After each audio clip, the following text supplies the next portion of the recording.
just really interesting learning more about like where she's come from. So she grew up in DC. That's, her hometown. So she's pretty familiar with like the area and where she's going to be serving now. And she's her parents were like, teachers. She lived like comes from a pretty humble background.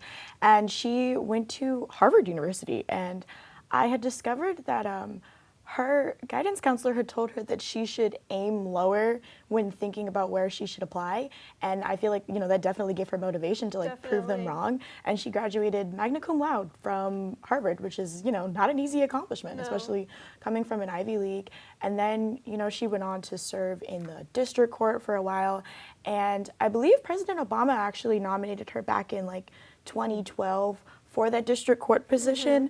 And then she started the term in like 2013, and now she's on her way to like the Supreme Court, which is huge. It is huge. And I know she also went to Harvard Law School after, which is crazy because it shows how well-rounded and smart a woman she is. She's super powerful, and I think she's representing so much for women because she's so high in power, and it's making a huge difference.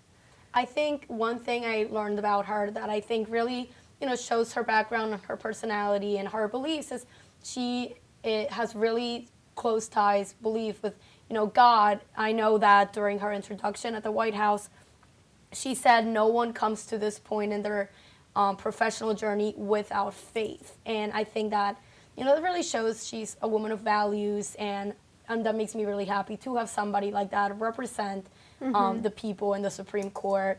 Another thing that I saw was really interesting is her nomination should really excite criminal justice reformers. She not only is very familiar with law enforcement, her brother is a police officer, two of her uncles are as well, and one of them was actually police chief in Miami.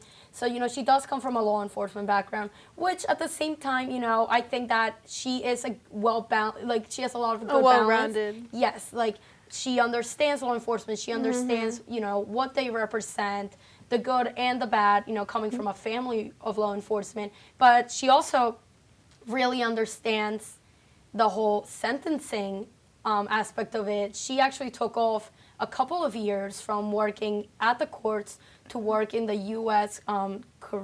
Sentencing Commission. So I want to make sure I got that right. And she actually lowered sentencing for a lot of people who were being incriminated of drugs. So I think this should be really exciting to see what she plans to do with prison reform in our country, which, as we know, we have the highest level of incarceration in the world. So